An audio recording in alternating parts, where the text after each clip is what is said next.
Folks, what we did yesterday. Happy Tuesday. We are here. I've noticed one thing in posting the audio on TuneIn and on TalkShoe for people to listen back.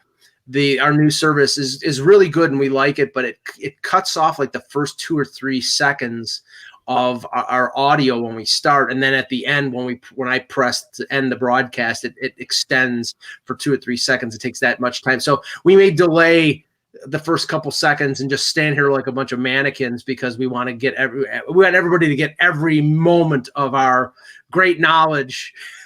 And when you have gravy and a biscuit and you want to sop it all up. There, exactly. I couldn't have said it better myself, Russ. Okay, you that Waffle House reference here. Start us off with the pre-show. Well, I wanted to talk about desperation for a minute because I was at my local mall. I was doing like the old man mall walking thing because we're about to get a lot of rain. Matter of fact, if we do get a lot of rain, I'll be running out to bring my dogs in. But I was walking through there, and Modell's had racks and racks and racks of Phillies shirts. Like, this is not even the end of August. We're in the middle of August. Almost not even in the middle, and Bryce Harper shirts were already marked down to $25, and they're just racks of unsold Harper shirts. And I get out of there, you and I have a conversation like we normally do, and all of a sudden I turn on the radio, and the Phillies fired their hitting coach, and they're bringing in Charlie Manuel, who was once a hitting coach for the Cleveland Indians, and then when he came to the Phillies was a manager, and so that was. He won the big championship with the Phillies. So now if you're Gabe Kapler, I get it that Charlie Manuel has been around as a consultant, right? But he's not around the team every day as far as I know. So Charlie Manuel is just kind of around, right? But now Charlie Manuel is in the clubhouse. He is the hitting coach, and he is your last world championship manager. And now the struggling manager, Gabe Kapler, is going to have to deal with that. Like, this is a desperate move because this will either work perfectly well in a week or this will kill the clubhouse, in my estimation, for the Phillies. What do you guys think? Yeah, I mean, the first thing when you mentioned this, the first thing that I hearkened back to is the situation more than a few years back with Denny Savard as a first-time NHL head coach, and the Blackhawks. I don't know if it was on purpose. Well, I think it was definitely on purpose. They hired Joel Quenneville as an advisor. Yeah. And 3 games into the regular season, I think it was 3 or 4 games, they fire Savard and they bring in Quenneville, and Quenneville goes on to win 3 Stanley Cups. Now, who knows what they would have done with Denny Savard, but they weren't, when they had somebody on hand that they thought was a really great head coach with Colorado and St. Louis before that. They had a safety valve there and they went that direction. I don't know whether Charlie Manuel was there as a manager in waiting in terms of if Kapler keeps screwing up that they'll dump him. But I wouldn't feel comfortable if I was him. No, I definitely would. No, it's sort of like the Hitchcock-Yo thing, right? Yeah. Yeah, you can't. A little different because we knew Hitch was always sort of on borrowed time, and he was upfront about that. But it's similar, right? Mm-hmm. Right, and nobody's going to say that Gabe Kapler is on borrowed time publicly, and he's a new manager. So as a new manager that has watched his team do poorly down the stretch last year and doing the same this year, you're not going to. I don't know if he's going to manage his best baseball now with this guy looking over his shoulder. Now, Charlie can give him fatherly advice because he's an older guy. But if this were me, I would never even talk to Charlie Manuel. I'd be like, tell me what's going on with the hitting stuff. Fine. Go sit at the end of the bench. And I wouldn't talk to him at all. Make your boundaries really quickly. Yes. Well, it worked for Phil Regan with the Mets. They're bringing in these senior citizens, these octogenarians, to come in to spread their knowledge and hey, it worked with Don Zimmer with the it really. Don Zimmer was just like a good guy to have on the bench, right? Because he's worldly. That's all Don Zimmer was. We know that. He knows that. The world is good with that, except for Pedro Martinez, who threw him to the ground, threw an old man head first into the ground. I'll never forget that. He bulldogged him. And that was just wrong, and that's the worst thing Pedro's ever done, I'm telling you. But getting back to Phil Regan, the Mets bullpen is still lousy. Their closer still can't close games. He hasn't cured that. All he did was cure Noah Syndergaard and pitchers like that who already didn't need much curing. They probably just needed to know they weren't going to be traded. And when they got Marcus Stroman, knew that, all right, we may have the best starting staff in this NL, and they got a second life. That's a whole different thing. I can't give Phil Regan credit. Now, sorry, ESPN. Switching to a team that is successful right now. We don't know if they'll be that way in the postseason, but right now they're one of the best teams in baseball.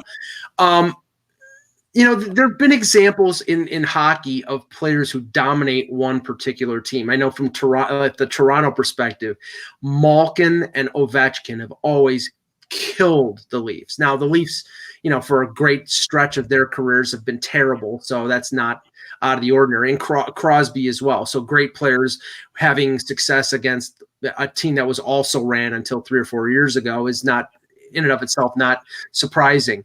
But the domination that Gleyber Torres, the Funky Cold Zadina beat me to the punch, that Gleyber Torres has against the Baltimore Orioles, who are essentially a AAA team, is unbelievable. He hit 3 home runs in a doubleheader yesterday against the Orioles. He's got 13 home runs, which I think is about half of the home runs he's hit.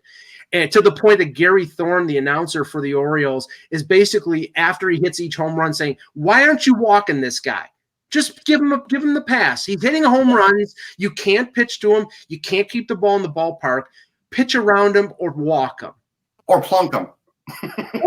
But they don't. Yeah. They don't do that anymore. That's the thing. They don't do that anymore.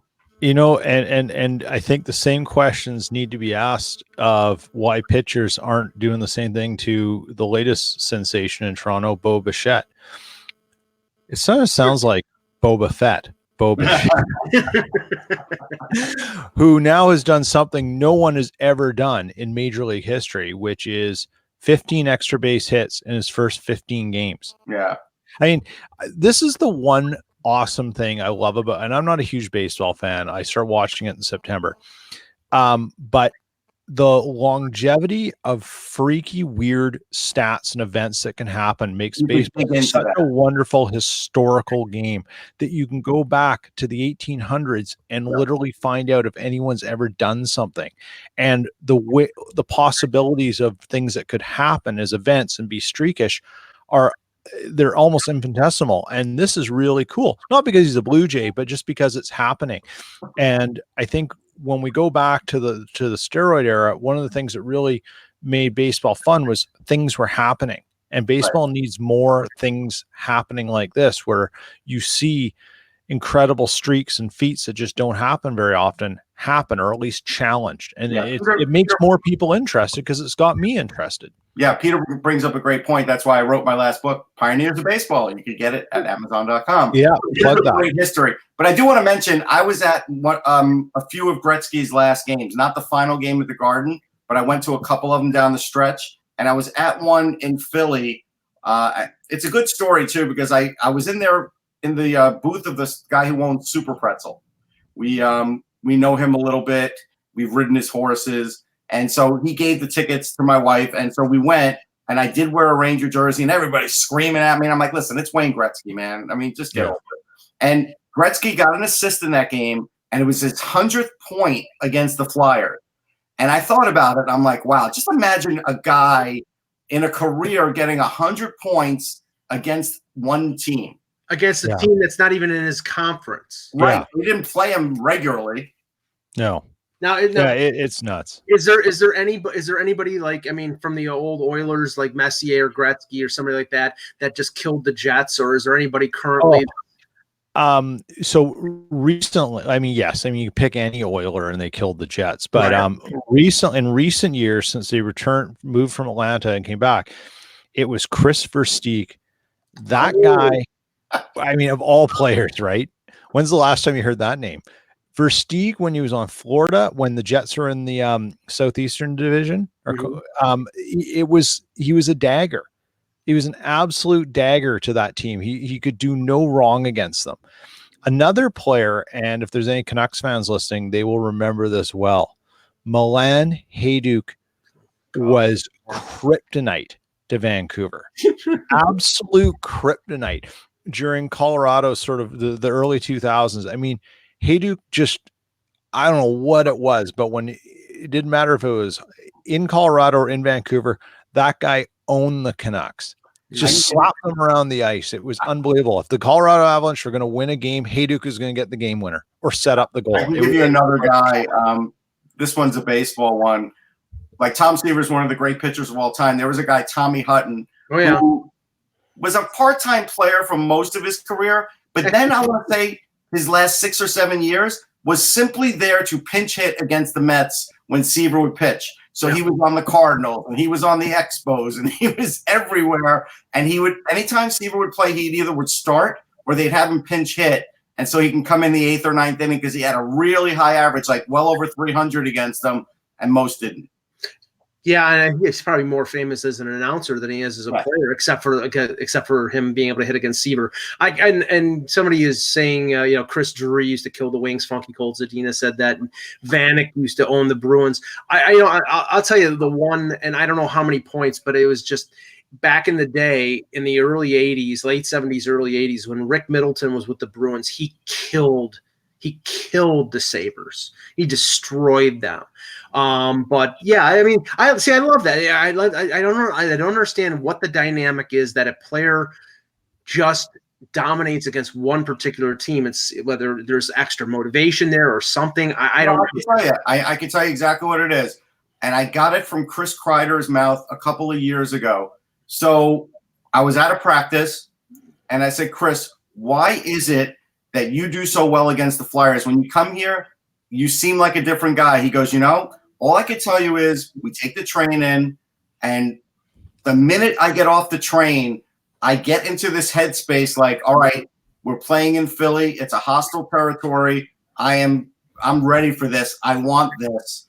And if you watch Kreider against the Flyers, he always plays well, and he manages to get himself in the zone. And that's a big deal. And so that's what players do sometimes against other teams. Sometimes it's just like a venue, right? Like Madison Square Garden, Michael Jordan. Right. Michael Jordan did great every time he played at the Garden. The 55 points when he was sick, all of those when he had the flu, all of those things because of that arena. Like there's been plenty of hockey players that go in and they just destroy the Rangers because it's MSG, like because they're heightened because they're at a famous place. And they just play better. It happens. Now, is Potvin like that? Because I mean, I know that the vitriol about Potvin with the Rangers. No, he did kill the Rangers. I'm not going to say he killed them with points, but Denny Potvin was such a complete player. Yeah, that he killed them with the overall game and stuff in the corners too. So. Yeah, Potvin did kill him, but in a different way. We should do a show or a column on that, like players that kill individual and particular teams. Yeah. Mike Bossy killed the Rangers. Mike Bossy killed everyone. He killed everyone. He did. Sorry for the delay, guys. I was having issues with my. Let's go to the world news tonight. I know. Wow. I'm having issues with my studio today, my internet, and everything like that. So this is my son's studio. Peter Jennings here. I know. Like this is part of my son's puppet YouTube channel set that he's doing. So sorry I'm here, but it's pretty funny. So I'm in here. I know. It's funny. I usually have an Ethernet cable that runs over to my studio, which is the other side of the house, and it's for some reason that cable's messed up and the Wi-Fi is wacky. So I ran and set up down here as fast as I could. So I apologize. Well, Australia and New Guinea are going to really appreciate this broadcast. Yeah, no, I mean, it definitely looks professional, more professional than normal, I guess. Do I see Cucamonga there? I'm not sure. Yeah, I don't know. Kookaburra? This is the evening news. Well, I had a Bloomin' Onion yesterday, so that's sort of close to. Well, it's hey, maybe I should do this show from here more often. You know what? I'm going to tell you the key for a Bloomin' Onion is, especially if you have other people at the table, you better eat that thing within 5 minutes because after that, the way it deteriorates and starts to look, you don't even want to look at it 10 minutes into it. I'm glad you said that because it was me and 3 friends. A friend of mine was is a teacher and he was over in China. And when you're in China, beef is not readily available. So he wanted to get a good steak, and the Outback is pretty good steak. So we went to the Outback, and I, of course, ordered the Bloomin' Onion, and needed some help from the 3 other friends, and none of them were interested in eating the Bloomin' Onion. So I got through about maybe a third of the Bloomin' Onion, and I said, I can't eat anymore because I won't be able to finish anything else. And plus, it's starting to get cold. It's like, take it away, man. Yeah. There's a point with that Bloomin' Onion where you don't even want to smell it anymore. And bringing it home and reheating it doesn't. No, it's not an option. It's done. So. Oh yeah. You cannot bring those home. I think that has been tried a couple times. Put it under the broiler. That doesn't work. Microwave. No. Nothing will save it. Nothing. Yeah. Nope. All right, let's start. Let's start the show. All right, let's try this. Why not? Okay. Hello, Hockey World. It's Tuesday, August 13th, 2019. I'm Michael Agello. I'm Peter Tessier in rainy Winnipeg. I'm Russ Cohen from Sportsology. Frank will be disappointed. And I am Eklund, talking to you live from the news studio. And you're watching the Hockey Buzzcast on HockeyBuzz.com. This is the podcast that comes every Monday through Friday at this time to fill you in on the comings and goings in the hockey world. I think Thomas Dundon hates us because he waited until 5 to 10 minutes after our show to announce the big story of today. Which is what? The signing of Don Waddell to a 3-year extension. Yeah. Well, we talked about that actually a couple days ago. Right. When the rumor came out that it was definitely happening. It was an interesting situation that I heard it go down a little bit because, Waddell was sort of in a weird spot where, he could go anywhere. He was a free agent GM, which is really a strange thing to be. And, there was nothing that he basically had done in a pretty tough spot, because, not only, did Dundon not have like a replacement GM in place, but he also has like Waddell, who has shown he can work with Dundon, which is something that's impressive in and of itself. And yeah, this was pretty much a no-brainer for Dundon. But you know what? If you remember, when we talked about this the other day, I said inevitably when Leopold was calling Waddell in, he was going to get him a better deal in the end result that he would have gotten before, and he did. Yeah, that's probably true. I don't know the inside workings of this. I don't know what the dynamic was, but I have a feeling that what it was that Minnesota probably made an offer. Yep. Made a multi-year offer, and that Waddell went back to Dundon and said, "This is what they're offering me," and he said, "I'll match that," and then he took it. So, and if you got and like if Funky Gold Zadina in the chat, if he got a nice raise, I don't know, but I'm assuming based on Dundon getting more term, he got more term than was talked about before. I think the term more than the money probably went up, and I know for a fact he didn't get an offer from Minnesota. Okay. But it did get to the point where he kind of had to decide because obviously, as a free agent, normally what happens is you'd have to ask permission to talk to somebody, right? And they didn't have to ask permission to talk to Waddell because it was a free agent. I don't think Dundon liked that situation. So because he was still technically working, he still was getting paid. And I'm not sure how that works, but I guess he was still just continuing on his his contract that he had because his contracts in the NHL usually run out July. Contract if the guy still wants to pay you, right? I think July 1st is when the contracts usually, I know that, correct. But if he's still going to pay you, you're still going to show up. Yeah. Well, I don't know. Maybe GM contracts might be different though. They might be they might run different times a year. But when we had Kevin on the show on Thursday, he said that he had talked to Dundon, he had talked to Waddell, and the situation was that Dundon does not believe in contracts. Right. Employees for his businesses, if they're hired and they're hired whenever he wants to. And Kevin even used the example with him at USA Today. He doesn't have a contract. He's an employee. So Dundon was treating him that way where he was just going to continue to pay him because, whatever he was making because he considered him an employee until he wasn't one. So that's probably the reason why he continued to pay him. Yeah. Yeah. And, of course, Waddell, while he's looking around, can still do that. But then at some point, Dundon can say, listen, you have to tell me what you're going to do here. Right. Or I'm just going to fire you, basically like if you're going to stay or you're going to go. I think that's kind of what it came down to. But I mean, okay, and I can only look at it from the outside looking in. If I was Waddell and I did get an offer from Minnesota, I would have taken it and run. But he has a comfort level with Dundon. He was offered a multi-year deal. He took it. The interesting thing is and I, this is just reported out there. It was not right now. It's things are status quo. But one of the assumptions was that if Waddell had gone to Minnesota, that the new GM of the Canes probably would have been Eric Tulsky. And there has been some reporting that Ron Francis, in his capacity as the new GM in Seattle, is maybe looking over the next year or so to bring in Tulsky in Seattle. Who reported that? Who reported that one? That was in the Seattle Times. Yeah. No, the one that he would be the GM in Carolina. That was just that. I mean, that was just scuttlebutt. It was never reported. Yeah, it was when everything was up in the air. It was floated around that would Tulsky be a GM? Right. Yeah, no, I don't think that was the case. I mean, I think that he did have another GM in place, from what I was told, but it didn't. It didn't get to that. That's if Waddell basically said, I'm leaving. But Dundon's a tough character to work with, and it really put Waddell in a weird spot because Minnesota is such a big job. It is a big job, Minnesota, as far as like what you have to do there. There's a lot to be done there.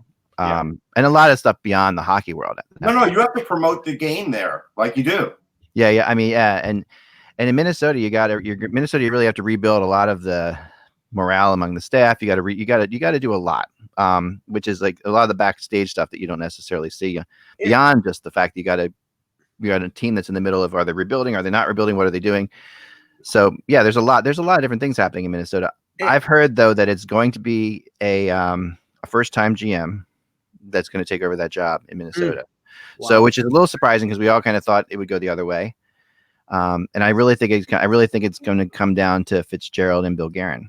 And I don't know which one's going to get it, but both are interesting choices. I will tell you this: if it's Guerin, they better stock up on popcorn because that guy, when he was in Philly, would empty the machine. And I've already confronted Guerin on it because he would empty it right before I would get some. And I'd be like, no, Guerin, come on.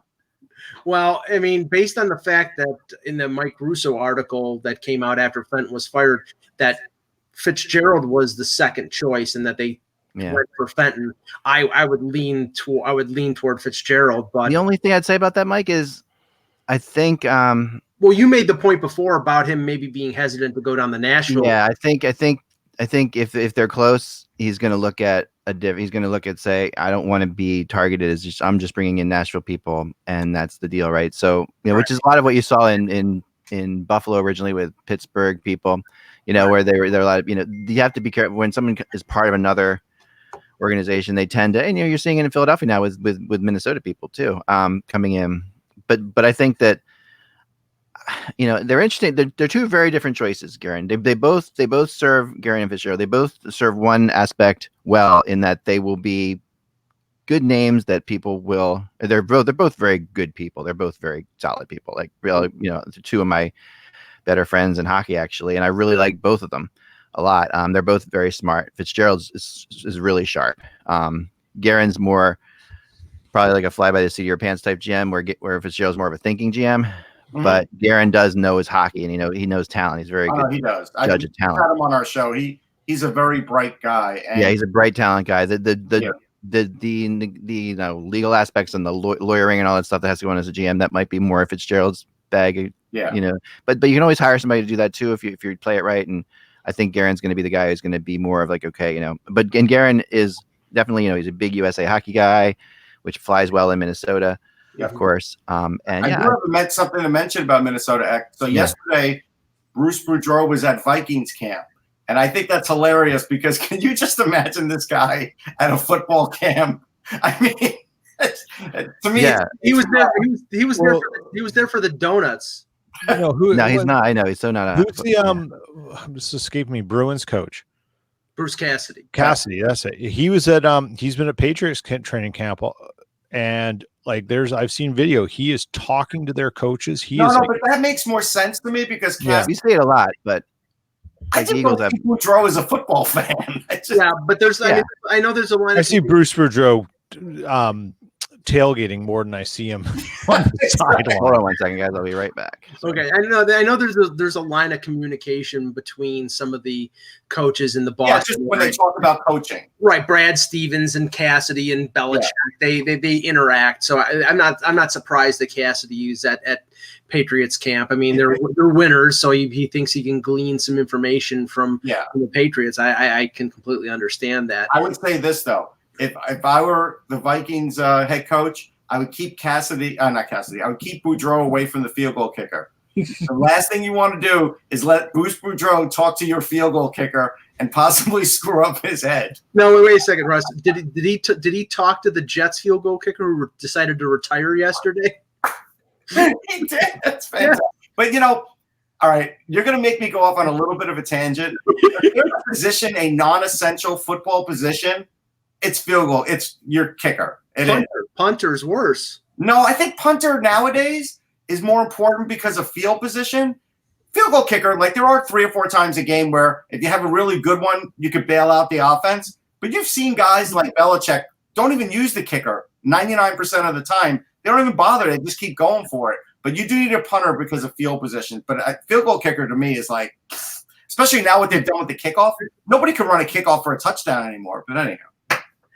Let's talk about what we were talking about before the show about the RFA situation and how it is affecting some teams, might affect some teams. Now we don't know specifically, but we're talking about we'll not talk about Toronto in this instance because I don't think anything affects their ability to sell tickets with so many fans in Southern Ontario that are basically on waiting list to get season tickets, but for teams like Boston, Philadelphia, Winnipeg, Colorado, Tampa, I would wonder whether season tickets are maybe down a little bit because of the fact that players like Line A and Connor or Point or Provorov and Konechny or McAvoy and Carlo are still not signed. And some of these fans don't know whether they're going to see these players in preseason or see them during the regular season. So that, they may be waiting, Russ, until they do sign to make a decision on whether they're going to buy tickets or not. I know. I see Peter is making a face, but you're in Canada, Peter, where the demand is great. If you take it even to Philly, a market that has eroded a little bit because of, not making the playoffs and other things going on with the team, like if you just decided, hey, maybe I am going to take the kids to a preseason game because it's cheaper. I don't have the money to go to regular season. You don't have Provorov and Konechny there now. You only get 8 guys that could play in a preseason game to begin with. Like, this is going to really put a burden on a lot of these teams to play the veterans because now you don't have at least 1 or 2 of these guys. These young guys are drawing cards, especially in the preseason. You want to see them, see how they look. Like this is going to affect attendance and possibly season tickets in some markets, I think. When you market the future, you need to have the future available. Right. And there's a lot of teams doing that. Winnipeg's a different entity. It's probably affecting maybe a little bit of their held back package, ticket packages that have now recently become available. They've reduced amount of sponsor tickets, I believe, that they hold for each game, rebundle those into game packs, 5 and 10 game packs. So that's probably affecting those kinds of things. Where it might be affecting things is certain ad opportunities for sponsors. Yeah. Where they're wondering, what are we sponsoring? What are we getting? How's viewership going to be? Are we all not the main, you got your title sponsors locked up already. Sure. You've got all your in-game promos, you've got your things, some of which are based around a player. And that could be affecting things. And that certainly is something that teams would probably notice pretty quick. Well, it's funny because last year I remember this, and I didn't make a big deal out of it, but people thought I was making a big deal out of it when I saw the signage at the beginning of the year outside now Scotiabank Arena, which was then Air Canada. Oh, actually, I think it changed over, but promoting Leafs Forever and the new season.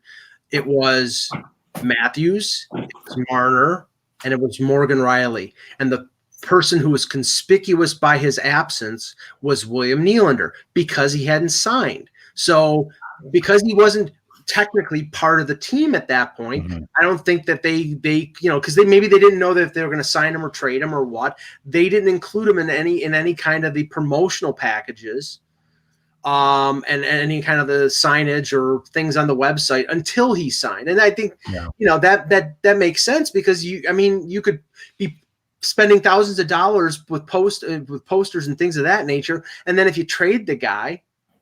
I know that like with certain players, players traded during the season, they have like the pregame video package. They're edited out very quickly. Oh yeah, absolutely. I think it does affect things, and I think it has an impact in certain regards. I know like last year there was no real mention of much of Jacob Trouba in the preseason, even though he signed an RFA, like an arbitration deal. But it really wasn't a lot there. And it was sort of like, and I think when he did sign, the Jets always used to put out the social media thing signed in a little video. They didn't do one for Trouba. It was just weird. And it happens. And sometimes, it's summer, people are asleep at the wheel, but the marketing campaigns are booked long in advance. They figured out, they put a lot of thought into this. And I think it was probably with the Leafs, they probably had internal discussions and said, this one's going long. Like, we're a ways off, so don't throw them in there because you're not going to be seeing them for a while. Other teams will be interesting. I think when, things start hitting the whatchamacallit, rubber hits the road pretty soon in a couple of weeks, like, for teams like Winnipeg and Toronto with Marner, it'll be interesting to see what's coming out of their marketing departments. Are they including these guys? Are they making mention of them? And people are getting back from holidays soon. There's a couple GMs who are going to have to make some statements on contract situations. Looking at you, Kevin Cheveldayoff, looking at you, Kyle Dubas, looking at you, Joe Sakic. Like, you guys you're going to have to explain what's going on for the last 2 months in a couple weeks. Well, that transitions well to what Eck posted just before the show here on his blog about Marner and the talk of a short-term deal. Now, I want to talk about that because I have a little feedback on that one. Yeah, like that deal, like I wrote over the weekend, the Marner deal was getting shorter and shorter. Yeah. When I talked to people, and the Tkachuk deal was getting longer and longer, and it was there were two things I kept hearing, that they were looking more towards a longer-term deal with Tkachuk out in Calgary. Now the Marner deal's down to 2 years possibly, and that seems to be gaining a lot of momentum. I don't know what the benefit of that is, really. Maybe you can help me with that. But and this is the thing, because the report came out last week from James Myrtle in The Athletic about the three offers. The Leafs don't want to go 4 or 5 years. They want to go either 3, 6, or 7 years, and they've offered various packages to the Marner camp, and the Marner camp has responded in kind. And when it came down to the 3-year deal, they were basically asking for the same amount that the Leafs were offering on the 7-year deal, which isn't going to fly. I mean, if you're going to get a 3-year deal, you're not getting $10 million. You're not going to double what Kucherov had on a bridge deal.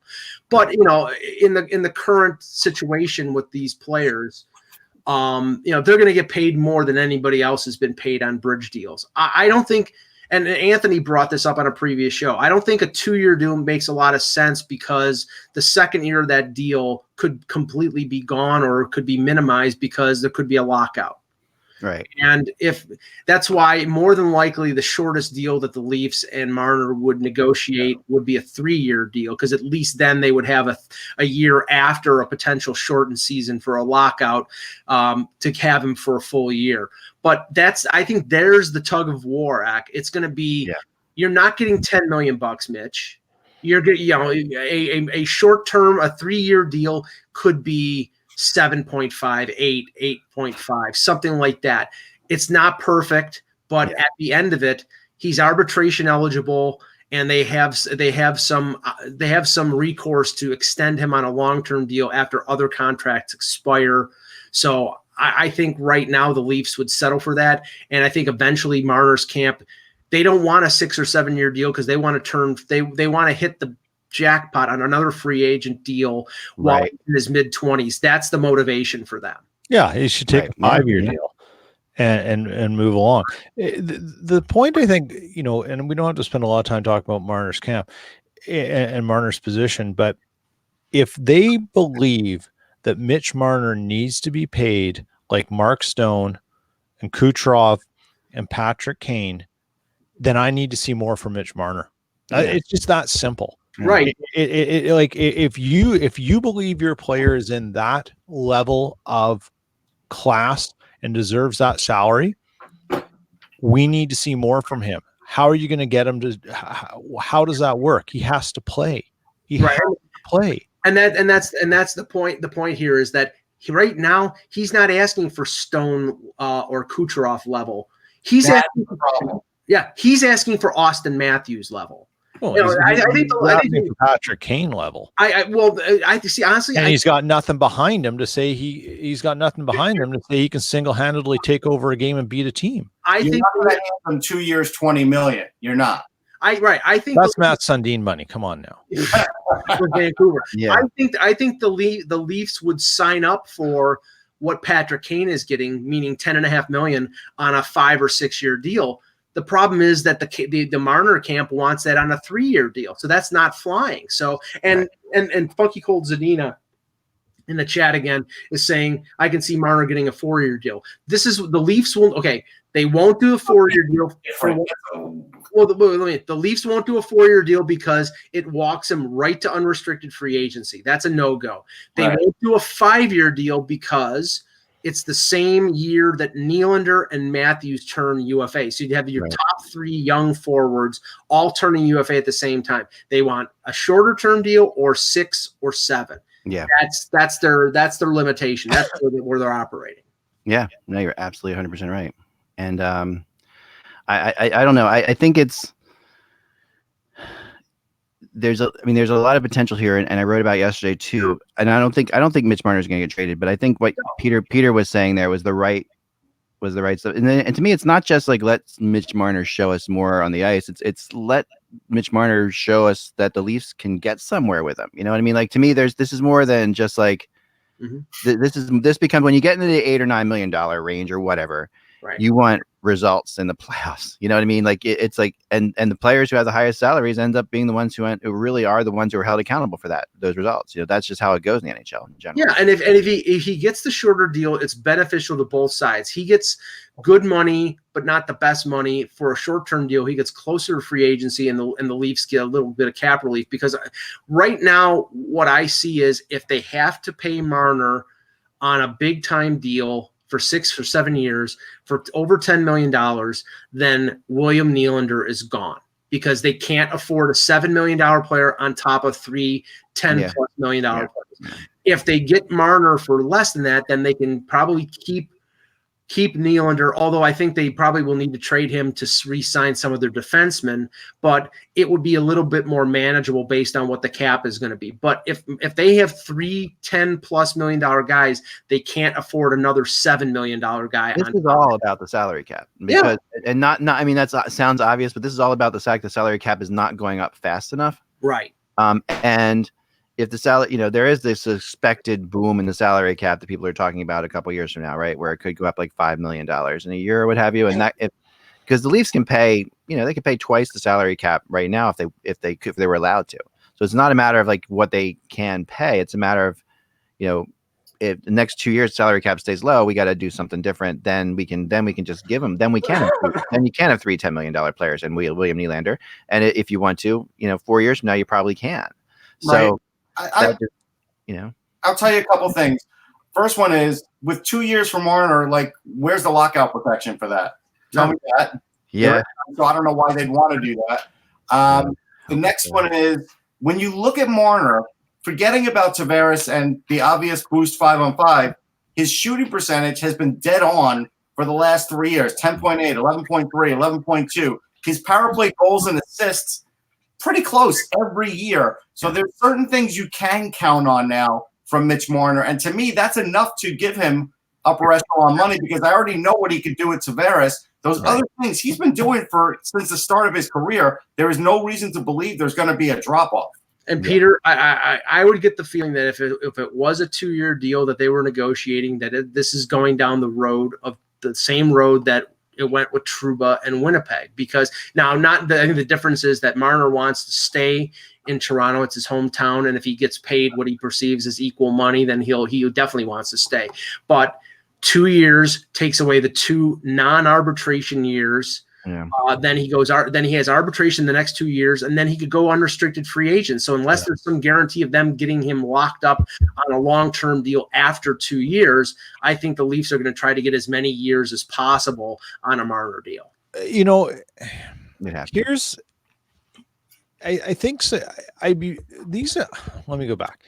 I would love to be able to just understand how these conversations go, because if I was fighting it, Peter, they're not going. Like, well, there's no one. But I mean, like, what's being said when they do talk? Because I guess I would ask this. I'd ask Marner's agent this: does Mitch Marner want to be a Maple Leaf for a long time, or does he want to be a Maple Leaf until he realizes there's a better opportunity elsewhere? Because what does he want? Because I think so much of this is not based around money, it's based around uncertainty. So if you want to keep him forever, you're going to have to pay him a ton, because they're not sold that the Leafs are going to get to that holy ground yet based on this. And then the question why you need to know that is because if Marner says if his agent or dad says yes, he wants to be, then currently, because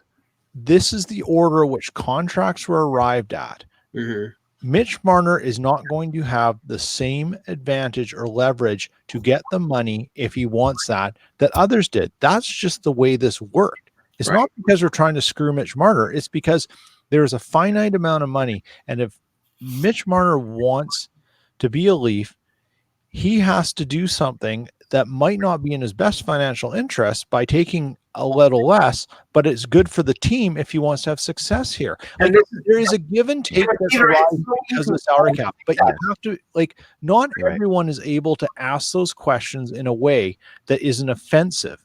I bet you Lou Lamoriello could. No, but we all say that. We say that about all these contracts, but in the end, his camp wants top dollar, and you can't do that and want top dollar. Well, exactly. So that's the question. If you want top dollar, what are you willing to give up to get top dollar? He doesn't want to give up anything. That's but you have to, and that's the point. But this is the giving up is then we are going to have to make other concessions to afford you. Right? Are you prepared to be here and be a team player and put on the smiley face and do all the things we need you to do? Well, we have to accommodate your needs, because the accommodation of your needs means we have to do other things. So if we accommodate you, what's your next ask to accommodate? I think, I don't want to focus everything. How far do we have to keep going to accommodate you? But this is the reality. This okay. Mitch Marner's representatives, and this goes for Point and it goes for other players too. Let's go to Mitch Marner's facing the reality of the next 5 years, Matthews making 11.6. The next 6 years, Tavares making 11. He's tied into the Leafs for at least 4 years until he's an unrestricted free agent. So he has to deal with that. There's no way around it, and offer sheets are not coming. With Tampa, you've got Vasilevsky at 9.5. You've got Hedman at 7.8. You've got Stamkos at 8.5. You've got Kucherov at 9.5. It's the same situation. Your Braden Point will be limited by the fact that all those guys are locked up for long term, and he either accepts what they can afford or he goes someplace else. Or you talk to your agent and you say, why are we in this situation? You should have got this done ages ago. Well, that's the other thing. The other complication is when you have a family member and a father involved, then this stuff doesn't go the logical route. It never does. Right. Yeah. The problem is that, from the Marner camp, there's always been this narrative that they felt slighted by the Leafs because he had to go back to junior for another year. He didn't get the Schedule A and B bonuses from Lou Lamoriello when he gave them to Austin Matthews. That he was put on the first time Lou's ever done that. Right. I mean, he did it all. The exception to the rule was Matthews. They basically said just give it to him because he's the number one pick. So I mean, Yeah. and now he's being slighted because he's not making as much as Austin Matthews. He's not a center, and that matters. But again, it's not even. It is part of being a center, but again, the Marner camp needs to get over the fact that they're not going to be looked at the same way ever as Austin Matthews. They won't. Yeah. Because Matthews is bigger. He's stronger. He plays harder minutes. He's got to play defense. There's a lot of things Marner doesn't have to do on the ice that Matthews does every game. That's why he gets more money. Just getting goals and puck possession and speed are great, but it's not enough to say you're going to be our highest paid player. That's what Mitch Marner wants. And in the highest player on the team. Sorry, and in the end, Peter, the decision is not going to be Marner's camp about whether to take less. It's going to be the Leafs and what they have to give up in terms of players on their roster to accommodate what Marner wants. The concern, if I'm the Maple Leafs, is I want to know, if I accommodate this, what can you accommodate as the results of accommodating you, and how much more is coming down the pipe to accommodate the needs of the Marner camp. And if that's the case that's going on, that's the next question. And to take it away more from Marner, but there are people in this world who are very good at these kinds of conversations. And they tend to have hair that looks like mine. You've got some stripes on you. You've been in some battle zones. You've lived through some failures. So far, I don't know if Kyle Dubas has that ability yet. I haven't seen it, but I don't know it doesn't exist either. And I'm not really trying to. Lou Lamoriello has it. Right. Whether you like it or not is another thing, but he has it. He's also had some screw ups. Yeah. The screw up right now might be that Kyle Dubas just didn't come to the plate earlier and deal with this. And now he's in a pickle that he should have seen coming. And now he's having to deal with it with Marner because I think that he struck out on Nylander, and I've heard it reported that they wanted to get Nylander in because they thought they had a chance at winning the cup last year. So they swallowed hard on that front loaded deal. And now they're benefiting because the cap hits 6.9 for a guy, that's reasonable for Nylander, but they had cap room last year. They got Matthews on an amount that was probably more of a 7 or 8 year deal for 5 years, but they just wanted to make sure he was locked up and not have to deal with both him and Marner in the same summer. And now Marner sees that and he wants, where's mine? Well, okay, there's just so much to go around. So that's why I'm saying Marner may get his, but it may come at the cost of the team down the line when they have to trade a Nylander or they can't afford to re-sign a Freddie Anderson or a Morgan Riley. And that has to be part of the whole scenario here. It will come at that, but that's part of the business. Yeah. There's no question about it. It definitely, it is part of the business. It's how it's been for forever, and that's just kind of how it goes. I wanted to check with one other thing too before we get out of here today. So sometimes every once in a while in my Hockey Buzz, someone writes a really fun article, or not a fun article, just a good article too. And this was I had to be taken by this when I saw it. It's by JLara76, and he writes, Jan Levine is absolutely correct. That's the title. So I saw that I had to read it. Wait are we sure this is not a burner account by Jan? Yeah. So it said, if you tuned into the Budcast today, which would have been yesterday, there was some speculation regarding Jake Gardiner and where he'll end up. Buffalo, Montreal, even Pittsburgh seemed like realistic landing places. And then Detroit was mentioned. I cringed, not because he would make us better. Gardner's a significant upgrade to our D. No, because as this ship slowly turns around, it will be a few years until we're clicking. It feels like we would waste prime years of a free agent pickup and pay a premium to get him. In a likelihood, he would be in the downward trend of his career and not easily traded. And then Jan Levine settled my nerves. Why would he go there? His point was simply that Detroit is not going to be in contention for a while, so it would have to be a lucrative deal. Thank you, Jan. And it does get into this really interesting thing that we always run into this year of rebuilding versus not rebuilding. What fans want and what fans will accept as good enough. Which is something that we tend to just look at it very analytically, but there's more to it than that, and when you're building a team, they have to fill seats still a little bit. Like Detroit's obviously an original Six City, a great hockey town, but they still have to sell tickets. There have been times in Detroit's history where they haven't sold tickets. People forget that. And there are times in the Maple Leafs history where they hadn't sold tickets. Things happen, like that. And, I don't know that'll ever happen again, but it is interesting to me, like the whole rebuilder thing and what that means. Well, here's what I would argue against, and this is what we see a lot of times with players.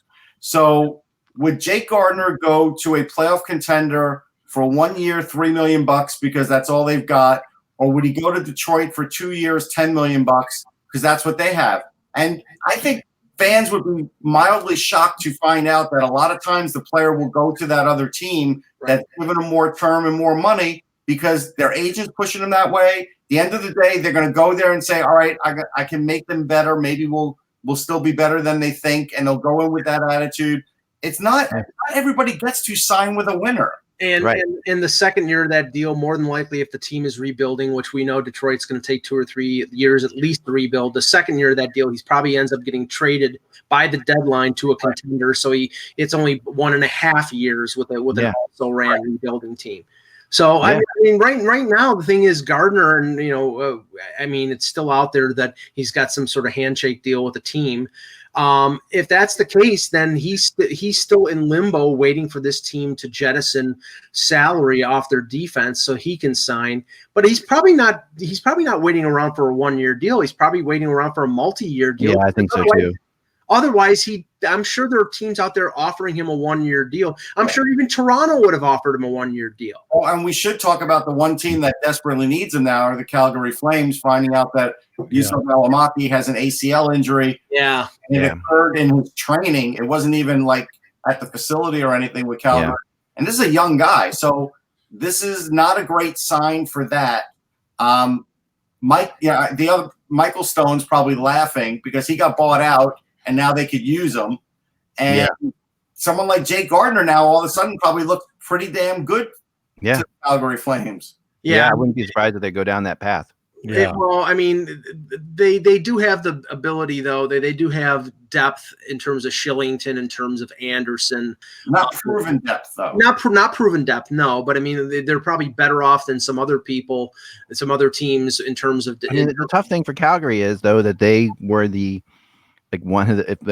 were the top seed in the Western Conference last year. Yeah. So when you're the top seed in the Western Conference, it's and a lot of people think that was. There's a lot of teams that could have been the top seed in the Western Conference last year. There's a lot of it could just bend different ways, but you are, and that puts a lot of pressure on you to do something like this Gardiner signing. I mean, it's like you have to think if you're a top seed that your window is open, right? Mm-hmm. Yeah. A lot of people think that Calgary's window is not really is opening. Like they have a lot further to go, which means maybe Calgary could be a really good team, or they could be just have gotten lucky for a year. That's what we don't know, right? I will tell you this on a side note. Sean Monahan in an interview said that he could bench press Johnny Gaudreau 30 times. I'm just bringing that I up. think most people could bench press Johnny. With one hand. I love it, though. I do like that he says that. Yeah. I love the fact that Gaudreau probably doesn't even flinch or care. They can be a great, fun team. But if their defense and goaltending isn't right, they're finished. Right. They're heavily dependent on Cam Talbot turning it around and being a number one again. Yeah. And the other thing too is apparently they've been trying to move Brody and they can't. And there's been speculation they need to add something into that, and that's going to complicate some things. Because with Alamaki down, I haven't looked. If they had to sign someone like Gardiner, do they even have the cap space considering the contract they have to give Tkachuk? Well, this injury might end that, Peter, because I mean, if Valimaki is out, I mean, and they were depending on Valimaki being part of not their top four, but their top, in the bottom pairing. But with him out, probably at least most of the year, maybe that ends I know that they wanted to open up cap space to sign Tkachuk to a long-term deal, and Brody is in the final year of his deal, making a little over 4, I believe. They maybe can't afford to trade Brody now with their defense being shorthanded. Right, and if I'm Brad Treliving, this is how I could end the Tkachuk negotiations. Hey, listen, we're going to pick up Jake Gardiner. We need to sign this deal right now, or this deal's turning into a bridge deal because your defense, our team, is in trouble, and we can't wait for you any longer. Yeah, that's a good move. The other team I've heard with Gardiner a lot is Colorado. and you know, and Well, that would be an interesting fit. And if that, it also plays into the fact that if you had a handshake deal with somebody, I could see Colorado saying, "Let us get some things done first." Everything Colorado's I've heard of about that has been a team in the East, Eck. It's Yeah, I mean- all Yeah. in the East. I mean, Eck, right Yeah. now, Colorado has $15 million under the cap, and the only RFA they have is Rantanen. Rantanen's not Right. making 15. No, and that's So and then they could sign Gardner now if they wanted to, but that I mean, if yeah, but Eiserman wouldn't do it that way. Eiserman would definitely do. I mean, not Eiserman, Sakic. Sakic. I always confuse. Sorry, my whole life I've confused Sakic and Eiserman. Yeah, so they wouldn't do it that way. Sakic would get him for would wait and get it for less. He's much more prudent. The reason they have that much money under their cap is that they are very prudent with what they do. I mean, Buffalo makes sense, especially with all the stuff that came out on the weekend about Ristolainen. And I heard an interview with John Worrell from AP, who covers the Sabres, and his feeling is that Ristolainen will not start the season with the Sabres, that something will get done in terms of a trade. Because the comments that were made, I mean, this is not anything new. I have heard over the last couple of years that Ristolainen wants out of Buffalo. And now it's sort of a mutual thing where it's just not a good fit. He's tired of losing. He may just want to go and try something new someplace else. It's a mutual situation, but the Sabres aren't going to trade Ristolainen until they get value back. And him coming out and saying basically, I want out, isn't going to help that along. I think it's going to hurt it, actually. Yeah, I agree. I did want to mention this. The reason Sakic has to be prudent is because Colorado has not gotten all their fans back yet. They were 22nd in attendance last year. They still haven't gotten the fan base back to the point when they were winning all the time. So that's another reason. Yeah, and that is a legitimate issue in that town because as we've talked about in the past. You know that was a town that lost a team because it couldn't support it. You know, like the Colorado Rockies. You know, they didn't sell tickets and they were out. You know? Now, how does Calgary come in 10th? Is it the building? Are we blaming the building for that? It'd be the building. Yeah. Okay. Yep. It's all about that. That's the whole. I mean, there's so much the big money in the luxury suites and stuff like that. Yeah. That's what it comes down to. I mean, the only way that Gardner, I mean, because honestly, Gardner going to Colorado, you thought that you were getting better defensively by trading Tyson Barrie, who's I've always called the right-handed Gardner. Now you'd be getting the actual Gardner to replace. It would be very much a Tyson Barrie for Gardner type deal. Yeah, it would feel like that, and it would be interesting to see which would actually play out better. I think Tyson Barrie is a lot better than Gardner. But I think Gardner's a good defenseman. So do I. But I mean, you've got Makar and you've got Byram. They're their top pick from this year. Now maybe if they sign Gardner, they wouldn't be rushed Byram into the NHL, and they would just take it slow with them, and that would make sense. But yeah, I don't know. I mean, there's a lot of opportunity there, and those are two really good young defensemen that I think you'd want to get playing time for. Yeah, I would agree. Totally agree. Okay, we got a couple questions in the chat, and I wanted to. If I have to go, guys. I'm so sorry. I'm dealing with something here, but we'll just finish up the show. Great seeing you. I'll be back, guys. Thanks. Hey, see you guys. All right, so I was a little afraid he was going to end. Oh, you thought he was going to end it, the nuclear option. Yeah. Okay, just wanted to touch on Peter. I saw your column from a couple days ago, and I thought it was a really clever thing to mix sort of music and sports, especially in August when we have very little to write about. No, to explain what you were doing. So I was out on vacation, and a friend and I were chatting about music, and he's a guy who used to.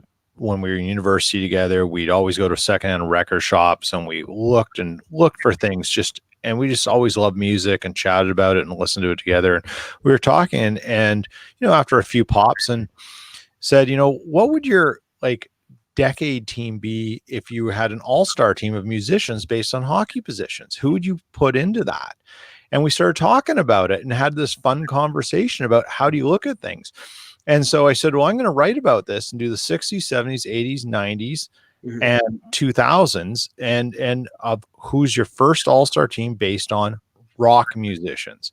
Now, that's a huge expanse. But what you realize when you get into it, it's not so hard in the 60s because rock and pop were kind of the same thing. And by 1967, the latter third of the decade, they were starting to diverge into multiple styles. Right. You go into the 70s, my goodness. Oh, yeah. How do you do this? So before the show, I was kind of putting the final touches on my 70s one. So just for the audience, if you didn't read it, this is my first team all-star for the 1960s by position. And it goes like this. You have your lead guitarist could be a center, left wing, right wing. Rhythm guitarist could be left wing, right wing. A vocalist could be a center, left wing, or right wing. A bass player is one defense. A keyboard or other could be another bass player is your defense, and your drummer is the goalie. So my first team all-stars were this: Jimi Hendrix, John Lennon, Eric Clapton. And then I had left D Paul McCartney, right D Ray Manzarek, and my goalie was Keith Moon. My second team all-stars were Keith Richards, James Brown, Pete Townsend. Left D was Greg Allman for keyboards. Right D was John Entwistle. And then my goalie was Ginger Baker. Mm-hmm. Okay. Now I would have Baker on my first team, but other than that, I can't. It's difficult because you're sort of taking different styles of music and looking at things, but who were the most, the best influential and stuff? A little bit of flack on some of those, probably the Greg Allman one, because he really came into his own in the 70s. But I was trying to find a. The first album was recorded in 69, released in 1970, so a little late in the game. But at that point, keyboards weren't what they were that came into the 70s. I think if you would have consulted me, I would have swayed you towards Steve Winwood, because Steve Winwood was. Oh, no, I have a much better one. All right, if you really 60s. In the 60s, Mike, I understand the criteria. You don't have to point your finger at me. In the 60s, I would have put Billy Preston over. That's a very good choice. So now the 70s. So you think about rock in the 70s. Now you've got hard rock. Yeah. You've got on the verge of metal. You've got California rock. You've got progressive. You've got progressive rock. You've got at the end of the mid 70s, you've got punk. Mm-hmm. And you've got everything in between, and the starting's a new wave. Like, it's a massive amount to do. Sure. So without giving away what I've done, who's your starting center? Who's your starting guy? Say lead vocalist. Vocalist, guitarist. I left it open because some bands the vocalist was also a guitarist too. I'm gonna try not to repeat because some guys went from 60s to 70s. Yeah. So you're not repeating. You got to be new. So center would be. So you had Lennon and you had James Brown as the singers. Yeah. I would say Daltrey. Daltrey is the singer in the 70s. Okay. Yeah. Daltrey. You've already said Clapton and you already said Hendrix.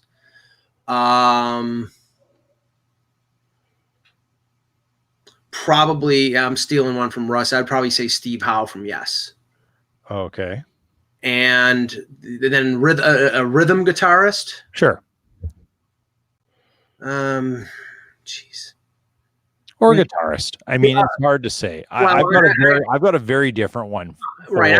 You got to remember my passion is for progressive. So if I put Howe, I would put Steve Hackett from Genesis on. Okay. And that's the thing. We all have our biases of what we think is amazing, right? I'll tell you a few that come to mind. I would, down the middle, my first line center would be Freddie Mercury.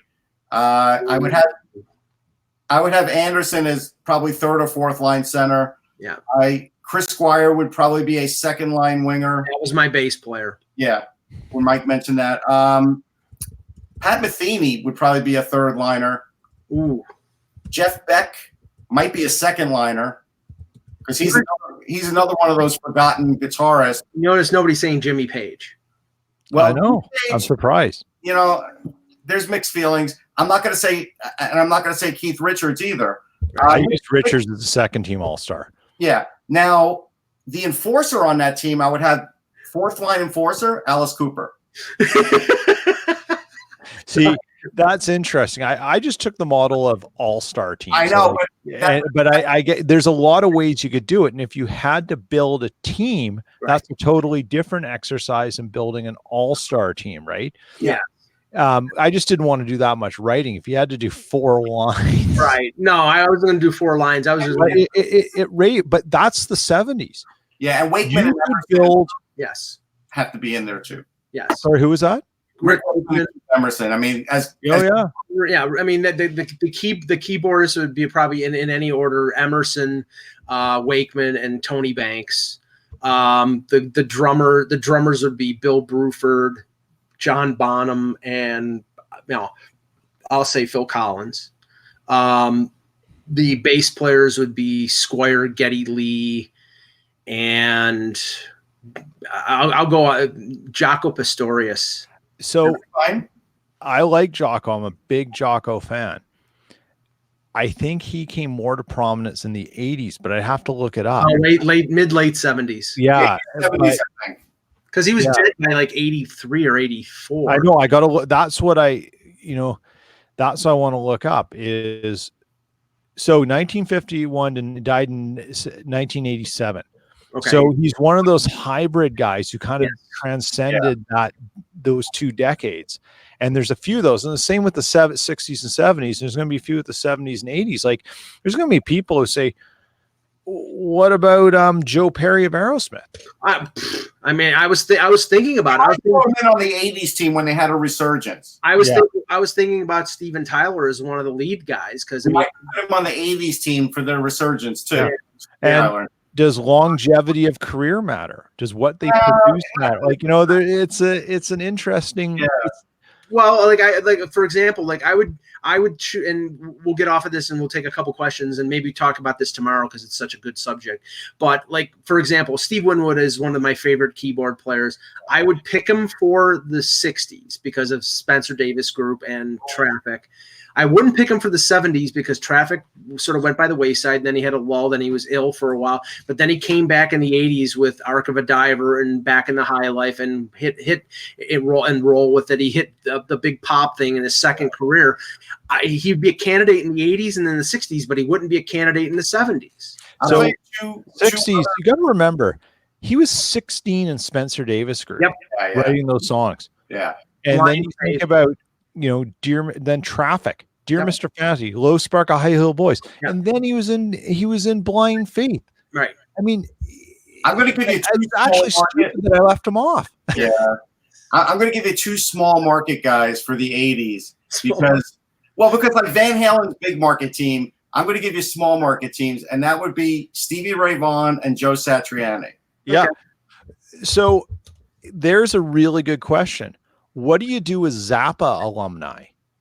Yeah. As well, Steve Vai, who is otherworldly insane at the guitar. 80s because of Billy Idol. But how do you lump him in when he's an amazing guitar player, but he's a second team guy. He's a second team guy. Yeah, you do that. Satriani being one, maybe not all the hits, but world renowned. No, but if you've ever seen this guy live, I know it's amazing you can do. I even saw one time they had this Guitar Legend tour, right? And I covered it, and it was like Yngwie Malmsteen and Al Demiola.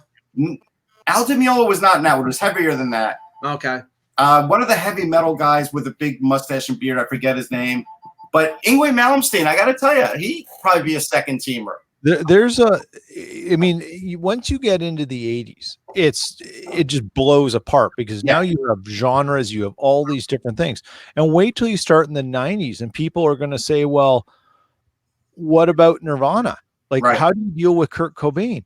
Well, frankly, I deal with Kurt Cobain by saying, I think, what's his face? Dave Grohl might be the driving force. And in terms of what he did after the fact. Versatile. He's like that versatile forward. Yeah. I would say, even Dave Grohl will say he was not the driving force in Nirvana, but he was extremely talented, and he's one of my favorites. So, all right, we'll resume this tomorrow. I love it, Peter. I love it. I'll get that out, and you can talk about we can talk about the 2 all-star teams tomorrow and what you think.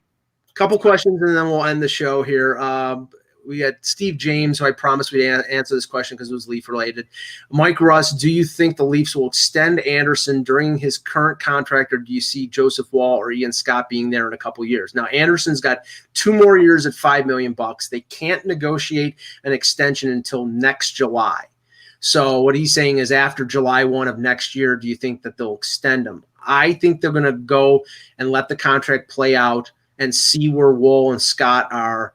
But I think they like Anderson, and I think if they have some playoff success in the next couple of years, that's one of the players the Leafs will re-up. All right. So I look at this, and I remember when Wool was drafted, and I liked him, and I wanted to see what he would turn into because he wasn't even the best goalie in the USA system at the time, but he was close. Right. And after what I saw out of him last year in the Bean Pot, I was convinced he had made the jump to where he definitely could be an NHL goalie, and now I think he could be a number one. And I know Ian Scott has this great reputation, and he should. He's really good. But I think this is where the bias of an American goalie versus a Canadian goalie comes in. And let's be fair. I mean, Canadian goalies haven't been great lately. They just haven't. So that's, as a whole, that's the American goalies have actually been better. Yeah. I think there's a very good chance that they offer Anderson no more than a 2-year deal. And I wouldn't. But the thing is, if Woll has a great year this year, I'm not offering Anderson anything unless he makes it to the Stanley Cup because, again, now this is Babcock's fault that he is tired at the end of seasons. Right. But Anderson hasn't won me anything to me where I say, yes, you know what? Without Anderson, we couldn't have done that. He's done it in the regular season, Right. but I haven't seen him do it in the playoffs. I really think that it's going to be a meritocracy with the Leafs in terms of the goaltending prospects because there's one slot in Newfoundland in the ECHL. There's one slot in the AHL. They want these goalies playing. So if they're not the number one with the Marlies, they're not going to be the backup with the Marlies and sit most times. No. They're going to be the number one goalie with Newfoundland, and they're going to play them all the time. I perceive that it's going to be Woll with the Marlies, and it's going to be Ian Scott because Ian Scott's younger. He's only 20 years old. Woll's 22, I believe. Much physically stronger too at this point. Right, and I think they expect Woll to be further along because he played 3 years in college, and he's played internationally for Team USA at the World Junior in 2 years. So I think they expect him to be the better of the two early on. But anything's possible. So I think they're going to see. I mean, it's a good place for the Leafs to be in because they haven't had this kind of goaltending depth in years. Right. Okay, let's see here. Esmir is asking, what team do you Peter dropped off. Peter had to go. What ideal team could Ristolainen fit on? Well, Calgary. I mean, Calgary may be calling about him.